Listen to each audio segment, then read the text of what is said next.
नमस्कार। आत्मकला विज्ञान ध्यान केंद्र की ओर से मैं स्वामी मैत्रेय आप सभी लोगों का मनपूर्वक स्वागत करता हूँ। आज एक भजन का मंथन करने की गुजारिश की गई है, उसी पर हम बात करते हैं। कबीर का भजन है, ये बहुत खूबसूरत है। सुनता है गुरु ज्ञानी, गगन में आवाज हो रही झीनी झीनी। सुनता है गुरु ज्ञानी, पहले आए नाद बिंदु से पीछे जमया पानी। सब घट पूरन गुरु रहा है, अलख पुरुष निर्वाणी हो। सुनता है गुरु ज्ञानी, गगन में आवाज हो रही झीनी झीनी। वहाँ से आया पथा लिखाया। तृष्णा तूने बुझाई, अमृत छोड़ सो विषय को धावे। उल्टी फांस फसानी हो जी। सुनता है गुरु ज्ञानी, गगन में आवाज हो रही झीनी झीनी। गगन मंडलों में गोबियानी, भोई पे दही जमाया। माखन माखन संतों ने खाया, माखन माखन संतों ने खाया।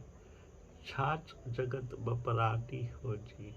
सुनता है गुरु ज्ञानी, गगन में आवाज हो रही झीनी झीनी। बिन धरती एक मंडल दिसे, बिन सरोवर जो पानी रे। गगन मंडलु हो उजियाला, बोल गुरु मुख बानी हो जी। सुनता है गुरु ज्ञानी, गगन में आवाज हो रही झीनी झीनी। ओहम सोहम बाजा बाजे, त्रिकुटी धाम सुहानी रे। ईड़ा पिंगला सुषुम्ना नाड़ी, सुन ध्वजा फहरानी हो जी। सुनता है गुरु ज्ञानी, गगन में आवाज हो रही झीनी झीनी। कहे कबीरा सुनो भई साधो, कहे कबीरा सुनो भई साधो। जाई अगम की बानी, दिन भर रेजो नजर भर देखे। अजर अमर निशानी हो जी। सुनता है गुरु ज्ञानी, गगन में आवाज हो रही झीनी झीनी। कबीर उन अनूठे संतों में से एक है जिन्होंने परमात्मा से जो पाया है, परमात्मा से जैसे आया है वैसे ही बयां किया है। इसमें कोई मिलावट नहीं है। उन्होंने जो शून्य से आया है उसे वैसे ही प्रकट किया है। इसलिए उनके भजन या उनके दोहे दिल की गहराई तक उतर जाते हैं। केवल दिल को छूते नहीं है, दिल को झकझोर भी जाते हैं। सुनता है गुरु ज्ञानी, हर विचार उस शून्य से प्रकट होता है। हर ज्ञान का मूल स्रोत शून्य है। उसी आकाशीय तत्व से हर गीत, हर ज्ञान प्रकट होता है। मगर कौन सुनता है इसे? क्योंकि इस आकाश की आवाज बड़ी धीमी होती है। विश्व में जिसने भी यह वाणी सुनी है, यह गुरु के भी गुरु महागुरु की वाणी है। और हर गुरु की वो दिव्य वाणी गगन से आती है, शून्य से आती है। जितनी गहरी बात होती है उसे गुरु हमेशा मौन में प्रकट करते हैं। जब हमारे मन में विचारों का शोरगुल बंद हो जाता है, जब मन शांत हो जाता है, तब गुरु का मौन अपने भीतर प्रवेश कर पाता है। और तब शिष्य में वो पात्रता विकसित होती है कि वो महागुरु के मौन को समझ सके, शून्य की आवाज सुन पाए, ब्रह्मांड की, सत्य की, परमात्मा की धीमी ध्वनि तब वो सुन पाता है। बड़ी गहरी साधना से कोई शिष्य अपने गुरु की वाणी को सुन पाता है, और जो इस शून्य की ध्वनि को सुन सकता है वही ज्ञानी कहलाता है। पहिले आए नाद बिंदु से पीछे जमया पानी, सब घट पूरन गुरु रहा है, अलख पुरुष निर्वाणी हो जी। नाद का मतलब है शून्य की ध्वनि, जो पहले ओंकार के रूप में आती है और फिर उससे ये पूरा ब्रह्मांड निर्मित होता है, ब्रह्मांड का सारा विस्तार फैलता है। बिंदु का मतलब है आकाश, शून्य, अव्यक्त, निराकार। कबीर कहते हैं पहले आए नाद बिंदु से पीछे जमाया पानी। प्रकृति का प्रतीक है पानी, वह परमात्मा का प्रकट रूप है। परमात्मा है दृश्य और प्रकृति प्रकट है, दृश्यमान है। परमात्मा निराकार है। जब वो आकार में प्रकट होता है, किसी रूप में प्रकट होता है, तब प्रकृति के 5 तत्वों से वो शरीर ग्रहण करता है, और प्रकृति के 3 तत्वों से सत्व रज तम से वो संचलित होता है, आंदोलित होता है। जो भी हम देखते हैं, सुनते हैं, स्पर्श करते हैं, अनुभव करते हैं, अभिव्यक्त करते हैं, वो सब इन्हीं तत्वों के आधार से निर्मित। इसलिए सभी परमात्मा स्वरूप है। जो भी देह में प्रकटा है सभी अवतार है। अव्यक्त से ही सभी व्यक्त हुए हैं। सभी आकार निराकार से आए हैं, सभी रूप अरूप से आए हैं। सब घट पूरन गुरु रहा है, अलग पुरुष निर्वाणी हो जी। पृथ्वी की निर्मित हुई, फिर पानी आया और पानी से अलग अलग जीव निर्मित हुए। फिर एक जीव विकसित होते गया। इसलिए पानी में जो अव्यक्त को देख पाता है वही गुरु हो जाता है, वही ज्ञानी हो जाता है। और जैसे सरिता किसी गंगोत्री से प्रकट होती है और बहते जाती है सागर की तरफ, तब हर घट में कितने लोगों की प्यास बुझाते हुए वो आगे बढ़ती जाती है, और सभी घट में गुरु ही बह रहा है, सत्य की प्यास बुझाते हुए।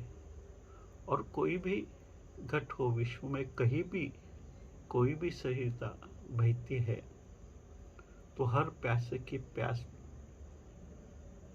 बुझाते, हर प्यासे की तृष्णा बुझाती है, उसे तृप्त करती है।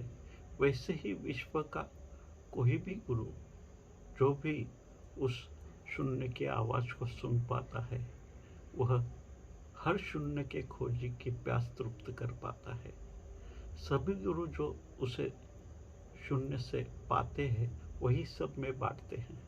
इसलिए गहरे में हम सब एक ही बात करते हैं, एक ही सत्य है, एक ही अनुभूति है, मगर उसकी अभिव्यक्ति अलग अलग है। सबकी भाषा अलग होगी मगर बात एक ही है। बस सबका कहने का अपना अपना ढंग होता है। अभिव्यक्ति अलग अलग हो सकती है मगर अनुभव सबका एक ही होता है। और इसी अभिव्यक्ति को कबीर कहते हैं अलग पुरुष निर्वाणी। यह निर्वाण की वाणी है, यह अलग की वाणी है, यह परमात्मा की वाणी है। वहां से आया, पता लिखाया, तृष्णा तौने बुझाई, अमृत छोड़ सो विषय को धावे, उल्टी फांस फसानी हो। तुम भी उसी शून्य से आए हो।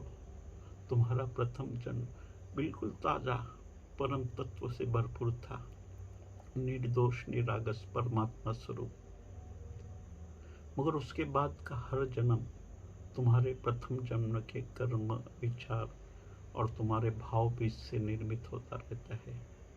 मगर यहाँ से एक एक करके तुम्हारे कितने जन्म होते हैं, और हर जन्म में कोई ना कोई इच्छा निर्मित होती है, फिर उसी इच्छा से कर्म निर्मित होते हैं। तुम अभी जो कुछ भी हो, यह तुम्हारा अपना चुनाव है। तुमने खुद अपना भाग्य बनाया है। तुम अभी जहाँ हो वहाँ का पता तुमने खुद लिखा है। हर जन्म में तुमने अपनी तृष्णा बुझाई है, मगर तुम अपने मूल स्वरूप को भूलकर, अपने अमृत स्वरूप को भूलकर विषय और भ्रम के जाल में फंस गए हो। तुमने खुद जाल बनाया और खुद तुम उसमें फंस गए हो। इसलिए शंकर और कृष्ण जैसे परम आत्मा को बार बार मनुष्य जन्म लेना पड़ता है, जिन्होंने शुरू से अपने मूल तत्व को बचाए रखा है। उनको बताना पड़ता है कि तुम शून्य के निवासी हो। अपने मूल स्वरूप को याद करो, अपने असली घर को पहचानो। तुमने खुद ही खुद के बीच एक लंबी दूरी बनाए रखी है। वो जिंदगी भर कहते रहते हैं, तुमने खुद को समझो, खुद को जानो। तुम वो नहीं हो जो तुम खुद को समझते हो। तुम कोई और हो। पहचानो खुद को। अपने ही बनाए जाल के बाहर आ जाओ। हम संसार के विषयों में इतने उलझ जाते हैं कि हमारे खुद के अमृत तत्व को, परम तत्व को ही भूल जाते हैं। हम एक गहरी निद्रा में चल रहे हैं, एक गहरी निद्रा में जी रहे। कोई चाहिए एक जो खुद जाग गया हो। कोई सोया हुआ आदमी दूसरे सोए हुए आदमी को कैसे जगा सकता है? जो खुद जाग गया है, ऐसा ही एक आदमी और 1000 लोगों को नींद में से जगा सकता है। गगन मंडलों में गोपियानी बोही पे दही जमाया, माखन माखन संतों ने खाया, छाछ जगत बपरानी हो जी। गगन मंडलों में एक दिव्य गौ माता से दूध लिया, उससे फिर दही जमाया, उससे माखन बनाया और संतों ने उस अमृत माखन का प्राशन किया है। उसके लिए उन्होंने बड़ी मेहनत की है, साधना की है। अपने मूल स्वरूप को जानने के लिए अपना जीवन तक दांव पे लगाया। संत बड़े बुद्धिमान निकले। उन्होंने अपने प्यास को बदला नहीं, उसे भड़काया। अपनी तृष्णा को अभिप्सा बदला और छोटे मोटे खुशी में वो उलझे नहीं। महासुख की तलाश उनकी जारी रही। उन्होंने अपने भीतर ही अमृत मंथन करके अमृत को पाया। उन्होंने अध्यात्म को अपनाया। सही मायने में वे ज्ञानी बने। जब पूरा जगत अज्ञानता की छाछ से अपनी प्यास बुझा रहा था, संतों ने अमृत से अपनी प्यास बुझाई है। बिन धरती एक मंडल दिसे, बिन सरोवर जो पानी, गगन मंडलों में हो उजियाला, बोल गुरुमुख बानी हो जी।